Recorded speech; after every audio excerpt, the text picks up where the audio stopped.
There is a plant growing through the cracks of your city sidewalk right now, not in soil, not in a garden, but through solid concrete. It survives exhaust fumes, heavy metals, road salt, drought, heat, and constant destruction. It feeds insects, repairs damaged soil, and nourishes humans. It has followed humanity for more than 10,000 years. And every spring, cities spend millions of dollars trying to destroy it. Not because it is dangerous, but because it cannot be controlled. This is the story of the plant that turns concrete into food, and why modern cities are determined to erase it. Sidewalks were never meant to grow anything. They were designed to be dead spaces, sterile, predictable, controlled. Concrete is poured to separate humans from soil, to seal the ground, to silence life. Yet every year the cracks return, and through them green leaves push upward, low to the ground, flat, unbothered. Urban planners call this a failure. Maintenance departments call it a problem. For most of human history, people called it food. This plant does not ask permission. It does not wait for planting schedules. It does not require fertilizer, irrigation, or protection. It finds weakness in stone and turns it into nourishment. Beneath every dandelion you see on a sidewalk is a root doing something extraordinary. It does not spread shallow and wide like lawn grass. It goes straight down. One single taproot can reach 6 to 10 feet into the earth. As it grows, it applies pressure strong enough to widen microscopic fractures in concrete and compacted soil. Those cracks were already there. The plant simply reveals them. As the root descends, it pulls minerals upward. Calcium, potassium, iron, magnesium. Nutrients locked deep in the earth for decades are brought back to the surface. This is not damage, this is repair. Dandelions arrive where land is wounded. They loosen compacted soil. They restore microbial life. They prepare the ground for everything that comes next. This is why they are always first. Long before cities existed, humans followed this plant across continents. It appears in ancient Chinese medical texts as a liver tonic. Medieval Europeans cultivated it as spring food after long winters. Native American tribes ate every part of it: leaves, flowers, roots. The French never called it a weed. They called it dandelion, lion's tooth, a name given for strength, not weakness. In times of famine, this plant was not emergency food. It was daily survival.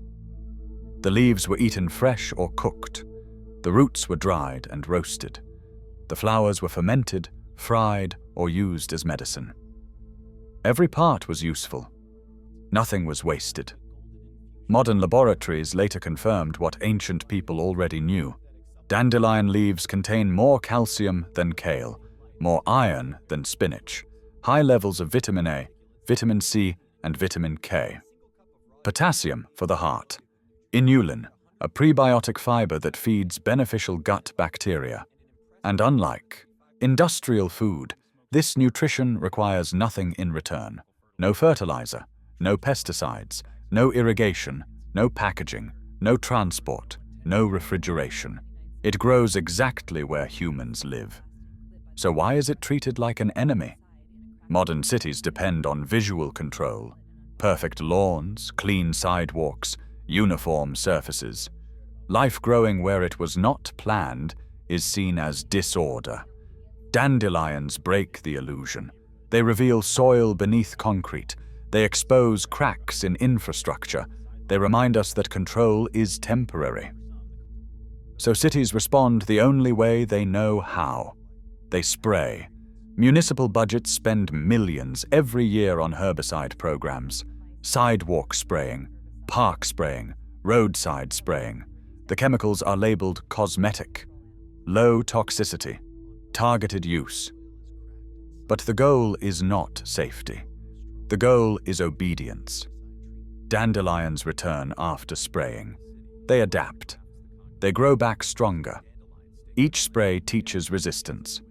Each season demands stronger chemicals. And still, the plant returns. Because you cannot poison a relationship that has existed for 10,000 years. The real threat is not that this plant damages sidewalks. The real threat is what it teaches. It teaches that food does not originate in stores, that soil still exists beneath cities, that survival does not require permission. In a world facing climate instability, supply chain collapse, and food insecurity, plants that grow without systems are power.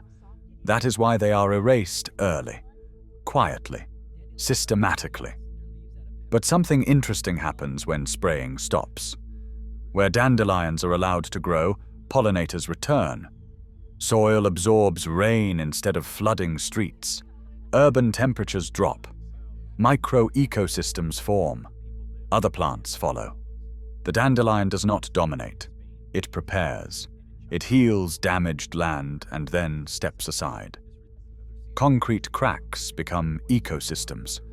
Sidewalks become corridors of life. The plant growing through your pavement is not a mistake. It is a message. It says that life survives control. That nourishment does not require ownership. That the land remembers us even when we forget it. Learn to recognize it. Stop poisoning it. Teach someone else what it really is. Because when systems fail, the first food to return will not come from warehouses or trucks. It will come through the cracks.